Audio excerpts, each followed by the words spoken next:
व कोई वियोग व्याप्त हो जाता है तो वह दुखी हो जाता है। लेकिन यहाँ श्री राम जी के राज्य में ऐसा नहीं है। भय रुज शोक वियोग से सब मुक्त हैं, इसलिए सब सुखी, सब सच्चरित, सभी धर्मपरायण हैं और सब सुंदर हैं। कौन? गोस्वामी जी ने स्पष्ट किया, नारी नर। नाम भी पहले नारी का दिए, क्योंकि घर की व्यवस्था नारी देखती है। यदि धर्म के प्रति नारी सजग हैं तो स्वाभाविक है कि परिवार में सब कोई धर्माचरण करेंगे। इसलिए समाज में नारी को धर्मपरायण और शिक्षित होना बहुत आवश्यक होता है। नारी नर शिशु जरठजे, और इसके बाद दूसरे क्रम में कहा शिशु जरठजे, बच्चे से लेकर के वृद्ध पर्यंत। बालापन से ही यदि सद्विचार है, सुंदर धर्माचरण है, तो फिर कहीं उसके जीवन में चूक नहीं हो सकती, शिशु से लेकर के जरठ पर्यंत। और एक सबसे बड़ी बात यह है कि सबके रक्षक भगवान श्री रामचंद्र जी हैं। श्री राम जी राजा हैं, श्री राम जी में सबका प्रेम है, अनुराग है। तो ये है श्री अयोध्या जी का वातावरण, भगवान श्री राम जी के राज्य काल का। उत्तर दिशि सरजू बह, निर्मल जल गंभीर, बांधे घाट मनोहर, स्वल्प पंक नहीं तीर, स्वल्प पंक नहीं तीर। जन्म भूमि मम पुरी सुहावनी, उत्तर दिशि बह सरजू पावनी। श्री अयोध्या जी के उत्तर भाग में, उत्तर दिशा में परम पावनी करुणा स्वरूपा भगवती श्री सरजू जी प्रवाहित रहती है।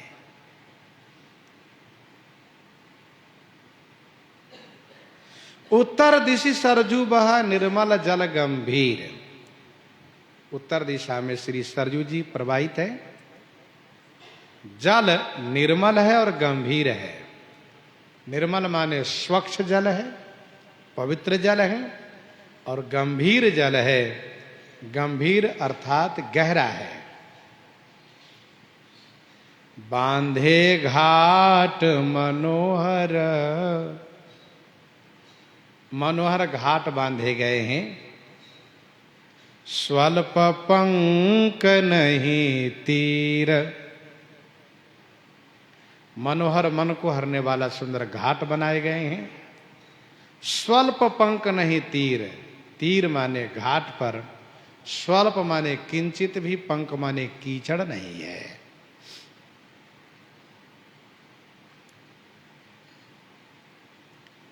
उत्तर दिशि सरजू बहा, निर्मल जल गंभीर, बांधे घाट मनोहर, स्वल्प पंक नहीं तीर।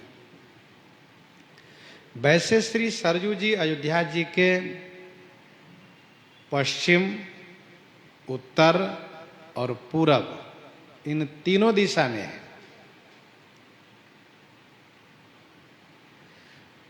परंतु जो पश्चिम दिशा है वहां पर दूरी पर श्री सरजू जी हैं, और पूरब दिशा में भी दूरी पर हैं। आप आगे बिल्वहरी घाट जाइए, ऋष्यशृंग के आश्रम में जाइए, तो इस क्षेत्र में श्री सरजू जी प्रवाहित है। और बिल्कुल पूरब दिशा में ही है। फिर भी पश्चिम और पूरब दिशा में श्री सरजू जी कभी निकट कभी दूर रहती हैं, लेकिन उत्तर दिशा में जो श्री सरजू जी हैं वह श्री अयोध्या जी से बिल्कुल लग करके और अयोध्या जी को स्पर्श करती हुई छूती हुई प्रवाहित रहती हैं। इसलिए प्रायः स्नानार्थी उत्तर दिशा में ही जाकर स्नान करते हैं।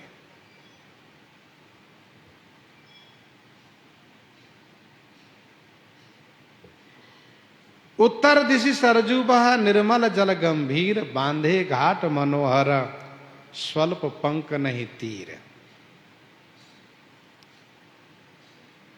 किसी जमाने में घाट भले ही कम रहा हो, पर वर्तमान में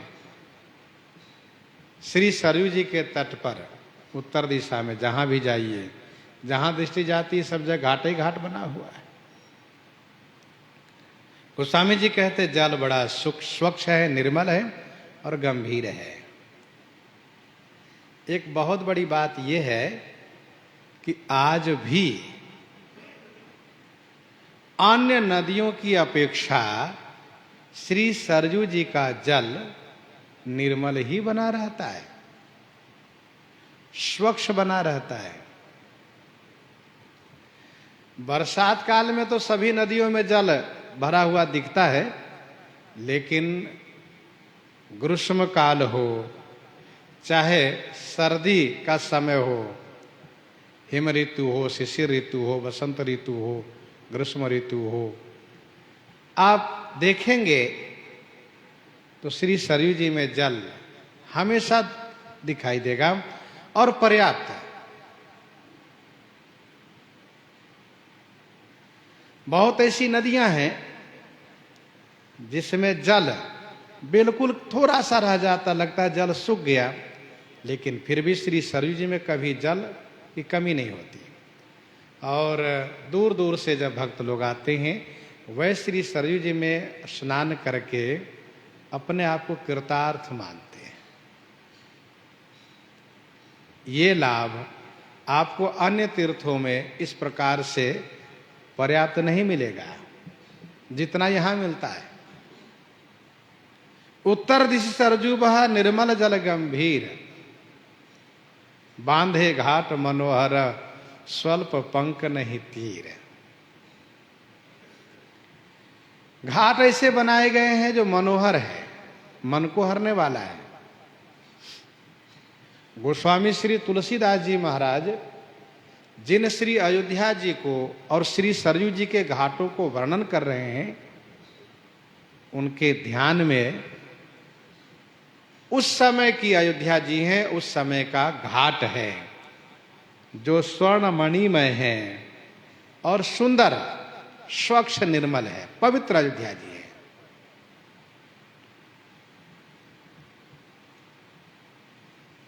बांधे घाट मनोहर स्वल्प पंक नहीं तीर।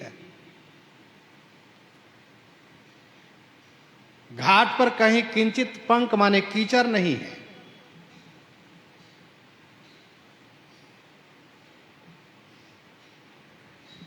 वैसे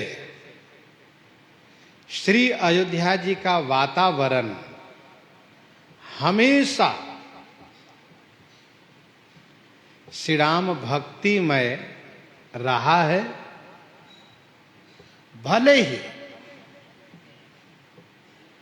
कुछ विदेशियों ने, कुछ जो दुष्ट लोगों ने आकर के मंदिर आदि को तोड़ने का प्रयास किया, मंदिर तोड़ भी दिए, लेकिन फिर भी हमेशा के लिए वे कब्जा नहीं कर पाए, हमेशा के लिए कब्जा नहीं कर पाए। और जिस बात को लेकर के हम आपसे कहना चाहते हैं, आप उस बात को समझ रहे होंगे कि मंदिर तोड़ने के बाद उस पर भले ही उसने वह महल खड़ा कर दिया, जिसका नाम उसने बाबरी मस्जिद रखा हो, परंतु उसमें भी श्री राम जी विराजित हो गए और श्री राम जी की अर्चना उसमें भी होती रही। और इस तरह की व्यवस्था कहीं अन्य जगह पर नहीं पाई गई। ये श्री अयोध्या जी की विशेषता है। मानो श्री अयोध्या देवी कहती हैं कि भले ही कोई आवे, समय के प्रभाव से अपनी दुष्टता दिखावें, लेकिन वह पूर्ण रूप से अधिकार प्राप्त करके नहीं रह सकता। भले ही उसके लिए लंबी लड़ाई लड़नी पड़ी और बहुतों ने बलिदान भी दिया, लेकिन कोई समझौता नहीं किया।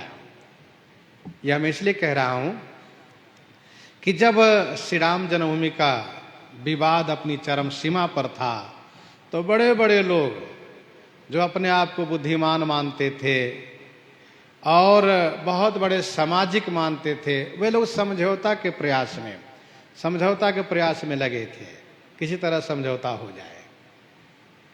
तो स्वाभाविक रूप से मन में बात आती थी, क्या समझौता हो जाएगा? लेकिन बाद में पता चला कि समझौता से बात बनने वाली नहीं है, क्योंकि श्री अयोध्या जी जो चाहती हैं वही होता है। और श्री अयोध्या जी के अनुकूल ही देश के सर्वोच्च न्यायालय द्वारा भी, अथवा जो बड़े पद पर प्रतिष्ठित है, सबके द्वारा उसका अनुमोदन हुआ, उसका समर्थन हुआ। तो कहने का अभिप्राय यह है कि उत्तर दिशि सरजू बहा निर्मल जल गंभीर, बांधे घाट मनोहर स्वल्प पंख नहीं तीर। श्री अयोध्या जी के आसपास में रहने वाले तथा दूर दूर तक रहने वाले श्री अयोध्या जी के प्रति, श्री राम जन्मभूमि के प्रति, श्री सरयू जी के प्रति आज भी उसी प्रकार से निष्ठावान है। विगत 2 वर्षों से भले ही महामारी का समय चल रहा है, कोरोना महामारी का, इसके बाद भी जरा सा मौका मिलता है लोग टूट पड़ते हैं। अभी 2 दिन पहले श्री सरयू जी किनारे इस प्रकार से भीड़ देखी गई कि लोग कह रहे थे परिक्रमा का समय आज आ गया क्या, और वो कोई और पर्व नहीं, करवा चौथ को लेकर बड़ी भीड़ हो गई थी। इस प्रकार से श्री अयोध्या जी के प्रति सबकी आस्था है, निष्ठा है। और श्री अयोध्या जी, स्वयं श्री अयोध्या जी सबके ऊपर कृपा बरसाती रहती हैं, भगवती श्री अयोध्या देवी। तो उत्तर दिशि सरजू बहा निर्मल जल गंभीर, बांधे घाट मनोहर स्वल्प पंख नहीं तीर। हम बहुत जगह नहीं गए हैं, लेकिन जो बाहर बाहर से आते हैं वे लोग कहते हैं कि अयोध्या जी के जो श्री सरयू जी का स्नान है बहुत आनंदे हैं। उस समय जब आते हैं, जिस समय अन्य नदियों में जल बहुत कम हो जाता है, कहीं कहीं तो नहाने भर का भी जल नहीं रहता है, लेकिन श्री सरयू जी में आकर के स्नान करते हैं तो बड़े आनंदित हो जाते हैं। दूरी फराक रुचिर सो घाटा, जहां जल पियहि बाजी गज ठाटा, जहां जल पियहि बाजी गज ठाटा, दूरी फराक रुचिर सो घाटा।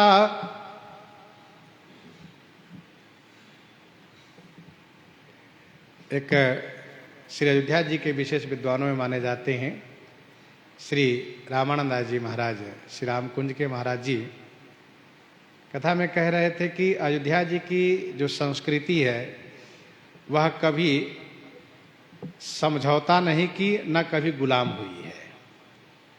और उनका इशारा ये था कि काशी जी की संस्कृति ने समझौता किया और मथुरा की संस्कृति ने समझौता किया। स्पष्ट उन्होंने कहा, तो ये बात हमें बहुत अच्छी लगी कि काशी जी और मथुरा के लिए आज भी लोग लड़ाई लड़ते हैं, प्रयास में लगे रहते हैं, लेकिन वहाँ समझौता हो गया, वहाँ मंदिर मस्जिद का समझौता हो गया, लेकिन अयोध्या जी की संस्कृति ने उसको, उस समझौता को स्वीकार नहीं किया। ये अयोध्या जी की संस्कृति की विशेषता है, यह अयोध्या की विशेषता है। तो दूरी फराक रुचिरसो घाटा, जहाँ जल पियहि बाजी गज ठाटा। ये श्री सरयू जी के घाटों का वर्णन हो रहा है, ध्यान दीजिएगा। दूरी फराक, दूरी माने दूरी पर, फराक माने फरके, फराक कहते फरके यानी विस्तृत, लंबा चौड़ा, दूर पर लंबा चौड़ा, रुचिर माने सुंदर, सो घाटा माने वह घाट है। कौन सा घाट? जहां जल पियहि बाजी गज ठाटा, जहां जल पियहि बाजी गज ठाटा, जहां पर बाजी गज ठाटा माने समूह जलपान करते, जल पीते। अर्थात यह घाट जिसको गौ घाट कहते हैं, ये इस प्रकार से बराबर बना हुआ है, थोड़ा थोड़ा रोक बना हुआ है, ब्रेकर बना हुआ है, और फिर इसके बाद वह घाट बना हुआ है। जैसे सूर्य कुंड में जब हम लोग जाते हैं तो वहाँ पर गौ घाट बना है, तो उसके बनाने की तरीका, उस घाट के बनाने की तरीका यही होती है कि थोड़ी थोड़ी दूर पर रोक बनाया जाता है, जिससे एकदम से फिसल न जाए और चला जाए जल में, सो नहीं। तो दूरी फराक रुचिर सो घाटा, दूरी पर, फराक माने लंबा चौड़ा, रुचिर माने सुंदर, सो घाटा माने वह घाट है जहां बाजी गज ठाटा, ठाटा माने समूह, बाजी घोड़े और गज माने हाथी के ठट के ठट, अर्थात समूह के समूह क्या करते हैं? जल पीते हैं, स्नान करते हैं। जहां जल पियहि बाजी गज ठाटा। अब इनके लिए सीढ़ी बना दी जाएगी तो बड़ी समस्या होगी, इसलिए इनके घाट इस प्रकार से बनाए जाते हैं, सपाट घाट कहते हैं। पानी घाट परम मनोहर नाना, तहान पुरुष करहि स्नाना। पानी घाट परम मनोहर नाना, तहान पुरुष करहि स्नाना। पानीघट परम मनोहर नाना। पानीघट, भाई पानी वाला घाट तो सब ही है, बिना पानी घाट कौन है? पानीघट का मतलब पानी भरने वाला घाट। पानीघट का अर्थ होगा कौन घाट? पानी भरने वाला घाट। परम मनोहर, परम मनोहर माने अतिशय सुंदर है, नाना माने अनेक हैं। तहान पुरुष करहि स्नाना, उस घाट में पुरुष लोग स्नान नहीं करते हैं। इसका नाम है जनाना घाट। यहाँ केवल महिलाएं जाती है। वहाँ उस घाट का बनाव ऐसा है कि वहाँ पर केवल महिलाएं जाती हैं, राज परिवार से, सामान्य परिवार से, सब कोई, छोटे बड़े सभी परिवार के महिलाएं जाती हैं। और उसका बनाव, उसका पर्दा इस प्रकार से है। अब इस घाट को समझने के लिए फिर मैं नाम लूँगा सूर्य कुंड का ही। सूर्य कुंड में जब आप जाइए तो ध्यान दीजिएगा, वहाँ पर वो महिला घाट बना हुआ है। भले उसका प्रयोग करें ना करें, पर वहाँ वो बनाव है उस प्रकार से। पानीघट, तो पानीघट परम मनोहर नाना, तहान पुरुष करहि स्नाना। ये जनाना घाट है, महिला घाट है। यहाँ पर महिलाएं आती हैं, स्नान करती हैं, जल भर के लेकर जाती हैं। वहाँ पुरुष स्नान नहीं कर सकते। यह एक विशेष व्यवस्था है। फिर पुरुषों के लिए कहाँ है? तो कहा राज घाट सब विधि सुंदर बर, मज्जहि तहाँ बरन चार्यो नर। राजघाट सब विधि सुंदर बर, राजघाट, इसका नाम है राजघाट। सब विधि सुंदर बर, सब विधि माने सब प्रकार से सुंदर है, बर माने श्रेष्ठ है। तहां चार्यु वरण नर मज्जहि, तहां माने वहां पर चारों वर्ण के नर माने मनुष्य स्नान करते हैं। ब्राह्मण, क्षत्रिय, वैश्य, शूद्र सब स्नान करते हैं। ध्यान दीजिएगा, ऐसा नहीं कि घाट में ऐसा बना दिया गया हो कि ब्राह्मण घाट है, क्षत्रिय घाट है, वैश्य घाट है, शूद्र घाट है, ऐसा नहीं। राजघाट सभी पुरुषों के लिए है और पानीघाट सभी महिलाओं के लिए है। राजघाट सब विधि सुंदर बर। ध्यान दीजिएगा, सभी कोई अपने कर्तव्य को पालन करते हैं, अपने वर्णोचित धर्म को पालन करते हैं। कोई किसी से स्पर्धा नहीं करते हैं, ईर्ष्या नहीं करते हैं, समता नहीं करते हैं। सब एक दूसरे को सम्मान देते हैं, प्रेम देते हैं। तो राजघाट सब विधि सुंदर बर, मज्जहि तहां वरण चार्यु नर। चारों वर्ण के नर, ब्राह्मण, क्षत्रिय, वैश्य, शूद्र सब स्नान करते हैं। तो श्री सरयू जी में सब घाट बनाए गए हैं। पशुओं के लिए घाट बने हैं, महिलाओं के लिए, पुरुषों के लिए, और सभी धर्म पारायण हैं, धर्म प्रेमी हैं, सनातन धर्मावलंबी हैं। इसीलिए श्री सरयू जी के किनारे किनारे तीर तीर देवन के मंदिर, चहु दिश तिन के उपवन सुंदर। तीर तीर देवन के मंदिर। तीर तीर देवन के मंदिर। तीर तीर माने घाट घाट पर, तीर तीर पर देवताओं का मंदिर बना हुआ है। कहीं गणेश जी का मंदिर है, कहीं शिव जी का मंदिर है, कहीं गौरी जी का मंदिर है, कहीं सूर्य भगवान का मंदिर है, कहीं भगवान विष्णु का मंदिर है। इस प्रकार से पंचदेव के मंदिर बनाए गए हैं। तीर तीर देवन के मंदिर, चहुदिशी तिनके उपवन सुंदर। तिनके चहुदिशी सुंदर उपवन, तिनके उनके चारों तरफ सुंदर उपवन लगाए गए हैं। उपवन माने कृत्रिम वन, जिसको आजकल पार्क कहते हैं। तो तीर तीर देवन के मंदिर, घाट घाट पर देवताओं के मंदिर बनाए गए हैं। लोग स्नान करके तुरंत भगवान शिव को जलाभिषेक करते हैं, गौरी जी को पूजन करते हैं, गणेश जी की पूजा करते हैं, सूर्य भगवान की पूजा करते हैं, भगवान नारायण की पूजा करते हैं। करी मज्जन पूजहि नर नारी, गणप गौरी त्रिपुरारी तमारी, रमा रमन पद बंदी बहोरी।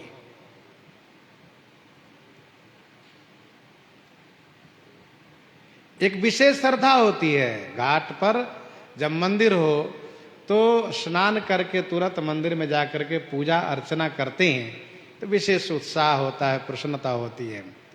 घर में आकर भी पूजा करते हैं, वहाँ पूजा करके घर में भी करते हैं, लेकिन वहाँ एक विशेष उमंग होता है कि हम यहाँ स्नान किए, बैठे हैं, फिर पूजा किए, देव आराधना किए, तब हम चले। मज्जहि सज्जन वृंद बहु, पावन सरजू नीर, जपहि राम धरि ध्यान उरा, सुंदर श्याम शरीर। बैठ करके ध्यान करते हैं, फिर पूजा करते हैं, फिर इसके बाद घर आते हैं। अच्छा, स्नान किए, पूजा किए, थोड़ा उपवन में घूम टहल लिए। प्रातःकाल थोड़ा टहलना भी चाहिए।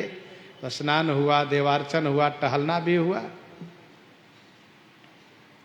और इसके बाद गोस्वामी जी कहते हैं, कहूँ कहूँ सरिता तीर उदासी, कहूँ कहूँ सरिता तीर उदासी, बसहि ज्ञान रत मुनि सन्यासी।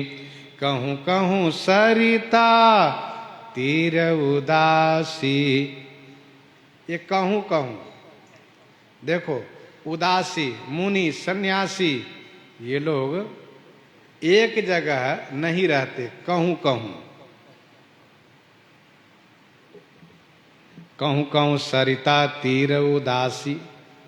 भगवान श्री राम जी के राज्य काल में विशेष रूप से सब श्री राम भक्ति पारायण है। कुछ लोग ऐसे हैं जो इस प्रकार से बाबा जी बने, सन्यासी बने, उदासी बने और सब घाट किनारे कहीं कुटिया बना करके रह रहे हैं, सन्यास आश्रम वाले। तो कहूँ कहूँ का मतलब दूरी दूरी पर। ये लोग नगर गांव बना के नहीं रहते। कहूँ कहूँ सरिता तीर उदासी, ये उदासी है, संसार से उदासीन रहते हैं। मुनि लोग हैं जो मननशील हैं, सन्यासी हैं, वे सब बस ही मन निवास करते हैं।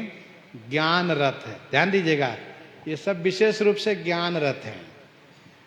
ये जो उदासी सन्यासी मुनि लोग जो निवास कर रहे हैं, ये सब ज्ञान रथ हैं, ज्ञान मार्ग वाले हैं, विशेष ज्ञानी है ये लोग।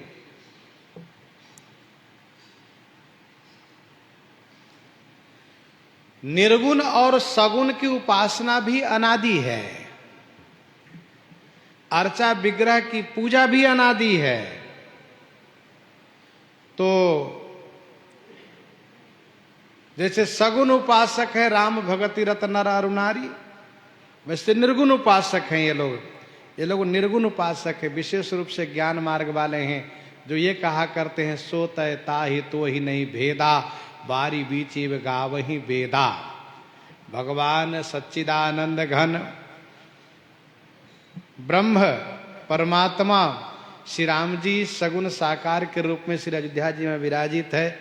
फिर भी ये लोग निर्गुण मत वाले हैं, इसलिए श्री सरजू किनारे, नदी गंगा किनारे, क्योंकि ये लोग प्रायः नदी किनारे ही रहते हैं, तो श्री सरयू जी के तट पर कहीं कहीं ये लोग कुटिया बना करके निवास कर रहे हैं। कहूँ कहूँ सरिता तीर उदासी, बस ही ज्ञान रत मुनि सन्यासी। ये ज्ञान रत है, ज्ञान पारायण है।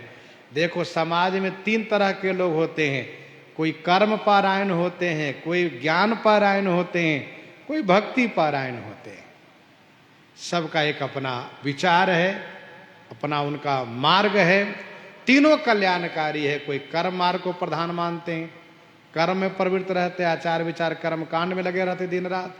कोई है ज्ञान मार्ग में लगे रहते हैं, और एक है जो उपासक, भगवान की पूजा अर्चना श्रृंगार भोग राग इसमें लगे रहते हैं, यह उपासक। कर्म मार्ग वाले विधि निषेध, क्या त्याग क्या ग्रहण, आचार विचार में उनका समय जाता है। ज्ञान मार्ग वाले ब्रह्म चिंतन में उनका समय जाता है। सब संसार है, सब संसार नश्वर हैं, सब मिथ्या है, केवल ईश्वर सत्य हैं। और फिर इस प्रकार से कि हम ब्रह्मास्मि का अनुसंधान करते हुए चिंतन करते हैं। और जो उपासक हैं वे तो भगवान श्री सीताराम जी के मधुर स्वरूप को स्नान कराते हैं, श्रृंगार कराते हैं, श्रृंगार धारण कराएंगे, भोग लगाएंगे, आरती करेंगे, शयन कराएंगे, फिर जगाएंगे, फिर खिलाएंगे पिलाएंगे, ठाकुर जी की सेवा पूजा में वो लगे रहते हैं। और तीनों मार्ग है ये। बसाई ज्ञान रत मुनि सन्यासी। और तीर तीर तुलसी का सुहाई, बृंद बृंद बहु मुनि न लगाई। तीर तीर तुलसी का सुहाई।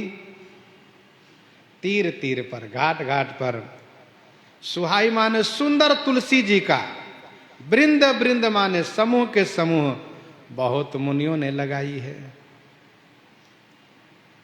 घाट घाट पर सुंदर तुलसी जी का, बृंद बृंद माने समूह समूह, समूह के समूह पौधे रूप में पौधा को बहुत से मुनियों ने लगाई है। तुलसी जी सब जगह लगाए, ये मुनि लोग लगाए हैं, ये उपासक हैं। ये मुनि उपासक हैं, भगवान की पूजा करते हैं, उनको मालूम है। वे कहते देखो भैया, बिना तुलसी जी के भगवान को कुछ भी प्रिय नहीं लगता। 56 भोग 3600 व्यंजन, बिन तुलसी हरि एक को न मानी। बिना तुलसी दल के भगवान कोई वस्तु अर्पित नहीं करते हैं। इसलिए तुलसी जी जो ठाकुर जी को सर्वाधिक प्रिय हैं, इसलिए तुलसी जी का पौधा लगाए। वृंद वृंद बहुमुनि ने लगाए। अब गोस्वामी जी कहते हैं, पुर शोभा कछु बरनी न जाई, बाहिर नगर परम रुचिराई, बाहिर नगर परम रुचिराई, पुर शोभा कछु बरनी न जाई, पुर शोभा कछु बरनी न जाई। पुर की शोभा कुछ भी वर्णन नहीं की जा सकती, पुर की शोभा कुछ भी नहीं कही जा सकती। बाहिर नगर परम रुचिराई, नगर के बाहर आहा परम रुचिराई माने परम सुंदरता है। पुर शोभा कछु बरनी न जाई, बाहिर नगर परम रुचिराई। पुर की शोभा कुछ भी नहीं कही जा सकती, बाहिर नगर परम रुचिराई। पुर अयोध्यापुर, अयोध्या तीर्थ। ध्यान दीजिएगा, तीर्थ के दृष्टि से गोस्वामी जी ने पुर कहा, राजधानी के दृष्टि से नगर कहा। शोभा के संबंध से नगर कहा, तीर्थ के संबंध से पुर कहा।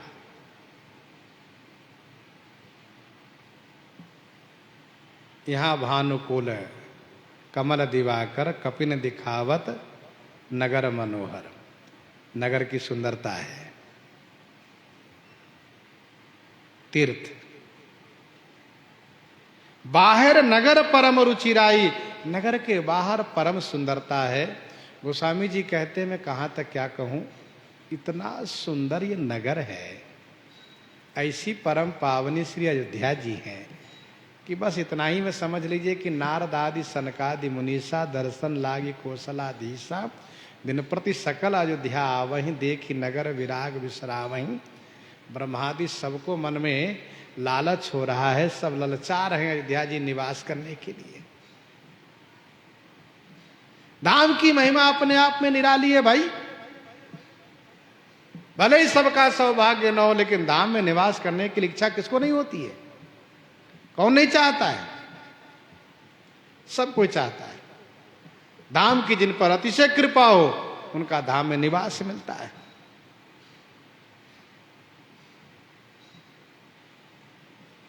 बाहिर नगर परम रुचिराई, देखत पुरी अखिल अघ भागा, देखत पुरी अखिल अघ भागा, बन उपवन बापिका तड़ागा, बन उपवन बापिका तड़ागा, देखत पुरी अखिल अघ भागा, बन उपवन बापिका तड़ागा। देखत पुरी अखिल अघ भागा, श्री अयोध्यापुरी को देखने से अखिल अघ भागा, अखिल माने संपूर्ण, अघ माने पाप भाग जाता है। बन उपवन बापिका तड़ागा, यहाँ के वन, उपवन, बापिका माने बावली और तड़ागा माने तालाब, सब सुशोभित है। सबकी शोभा देखते ही बनता है। देखत पुरी अखिल अघ भागा, पुरी के दर्शन मात्र से संपूर्ण पाप भाग जाते हैं। संपूर्ण पाप माने जे पातक उपपातक अहि, कर्म वचन मन भव कवि कहहि। मन से छोटा बड़ा पाप, कर्म से छोटा बड़ा पाप, वचन से किए गए छोटा बड़ा पाप, सारे पाप भाग जाते हैं। पुरी का दर्शन हुआ कि सारे पाप निकल के भाग लिए, और जैसे पुरी छोड़ करके गए कि फिर वो फिर पकड़ लिए, ऐसा भी संत कहते हैं। अयोध्या जी का दर्शन किए, सब पाप भाग गए, छोड़ दिए।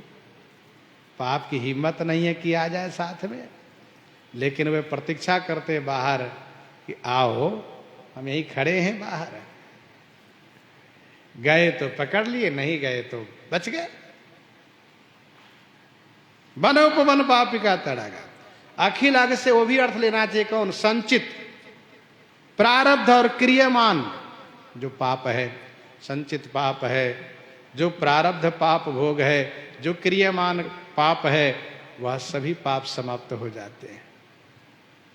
देखत पूरी अखिल अग भागा, संपूर्ण पाप भाग जाते हैं।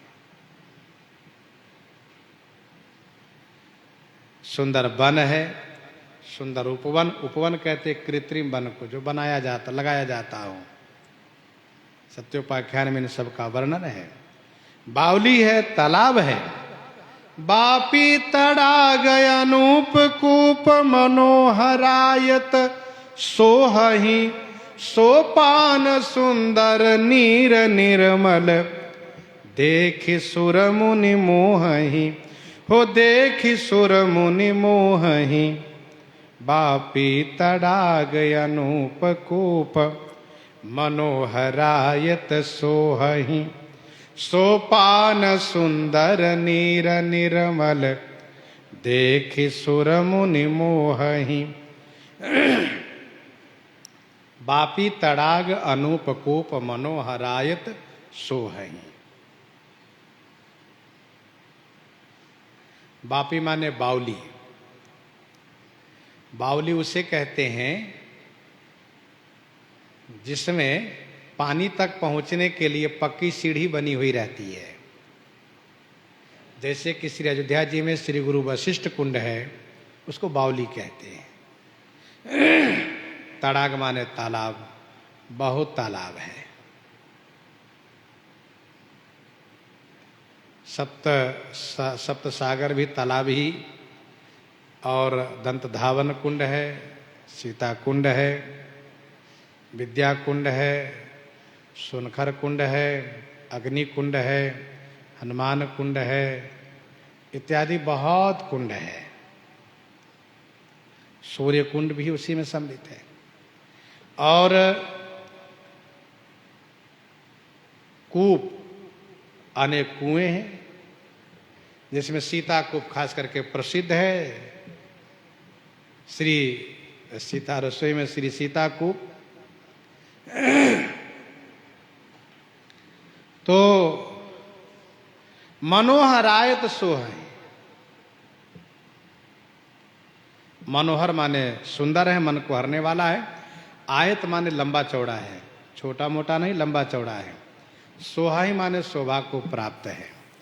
सोपान सुंदर नीर निर्मल देखि सुर मुनि मोहहि। सोपान सुंदर देखि सुर मुनि मोहहि। सोपान माने सीढ़ियां सुंदर है। नीर निर्मल, निर माने जल, निर्मल माने स्वच्छ है। सीढ़ियां सुंदर है, जल निर्मल है। देख सुर मुनि मोहहि। देख करके सुर माने देवता, और मुनि का मन विमोहित हो जा रहा है। देख सुर मुनि मोहहि। बढ़िया स्वर्ण मणि में घाट बनाए गए हैं, सीढ़ियां बनाई गई हैं। जल निर्मल है, देवता मुनि देख करके विमोहित हो जाते हैं। अरे वाह, कितना सुंदर निर्मल जल है। बहुरंग कंज अनेक खग कूजहि मधुप गुंजारहि। आराम रम्य पिकादि खगरव जनुपथिक हंकारहि। बहुरंग कंज अनेक खग। बहुत रंग के कंज माने कमल खिले हुए हैं, लाल, पीले, श्वेत, श्याम, अनेक रंग के कमल खिले हैं। अनेक खग कूजहि, अनेक पक्षी कलरव कर रहे हैं, बोल रहे हैं, कुज रहे हैं। बोलत जल कुकुट कल हंसा, मधुप गुंजा रही। मधुप माने भौरे, मकरंद रस पान करके गुंजार कर रहे हैं, गुनगुना रहे हैं। आराम रम्य पिकादि खगरव, जनु पथिक हंकारहि। आराम रम्य, आराम माने जो बाग है, वह रम्य माने रमणीक है। बाग परम रमणीक है। पीक आदि माने कोयल आदि, जो खग माने पक्षी है। रव माने शब्द से, बाग परम रमणीक है। कोयल आदि पक्षी अपने रव माने मधुर शब्द से, जनु माने मानो पथिक हंकारहि। पथिक बटोही को, राही को हंकारहि माने बुलाते हैं, आइए, क्या जल्दी पड़ी है, क्यों इतनी जल्दी में चले जा रहे हैं, आइए छाया में बैठिए, फल खाइए, सुनिए, स्नान कर लीजिए, न समय हो तो कम से कम पुष्प का आनंद लीजिए, फल का आनंद लीजिए, बैठिए, फिर जाइएगा। मानो ये पक्षियां कह रही आइए, जनुपथिक अहंकार है। कहने का अभिप्राय यह है कि कोई ऐसा पथिक, कोई ऐसा राही नहीं है जो इस बाग के निकट से बाग होकर के निकले और बहुत तेजी से चले जाए, ऐसा नहीं है। बाग के निकट जाने के बाद पक्षियों के कलरव सुन करके उनका पांव थम जाता है और वे ठहर जाते हैं, फिर धीमी गति से चलते हैं और थोड़ा चलने के बाद फिर बैठ जाते हैं, अरे वाह। और फिर वृक्षों में जो डालियां हैं वह इस प्रकार से फल से भर करके नीचे झुकी हुई है और फल पर दृष्टि पड़ती है तो आहा, ये पका हुआ फल क्यों न ले लें, लेकर के भोग लगाओ भाई। और ये जो भौरे हैं ये पथिक से कहते क्या जल्दी मचिए भाई, आओ थोड़ा तालाब का आनंद लीजिए, बावली का आनंद लीजिए, इन कमल का आनंद लीजिए। तो तालाब के किनारे से निकलने वाले स्वाभाविक है कि ठहर जाते हैं और फिर ज्यादा भीतर नहीं जाना, पास से एक फूल ले लिए और अनेक रंग के फूल है, फिर भौरों का गुंजार सुनते हैं, बहुत आनंद आता है। आराम रम्य पिकादि खगरव, जनु पथिक हंकार। सुंदर खगरव गिरा सुहाई, जात पथिक जन लेत बुलाई। मानो ये पक्षियां कह रही हैं आइए, ठहर करके जाइएगा। उत्प्रेक्षा अलंकार है, पक्षी बुलाती नहीं, भौरा बुलाता नहीं, लोग जाने वाले स्वाभाविक रूप से ठहर जाते हैं, इसलिए कहा जनुपथिक हंकार ही। रमानाथ जहाँ राजा, सोपुर बरनी की जाई। अनिमा दिक सुख संपदा, रही अवध सब छाई। रही अवध सब छाई। सर्वेश्वर पूर्ण ब्रह्म सच्चिदानंद घन श्री राघवेंद्र सरकार अयोध्या जी में विराजित हैं, तो सारे सुख आकर के यहीं पर निवास कर गए हैं। इसलिए जिसको सुख चाहिए वह सब श्री अयोध्या जी में आवें, यहाँ सुख ही सुख है। प्रसंग को यहीं पर हृदयांगम करते हैं। आइए श्रवण करते हैं श्री भक्तमाल जी से। श्री राम नाम की गर्जना हो जाए संत भगवान।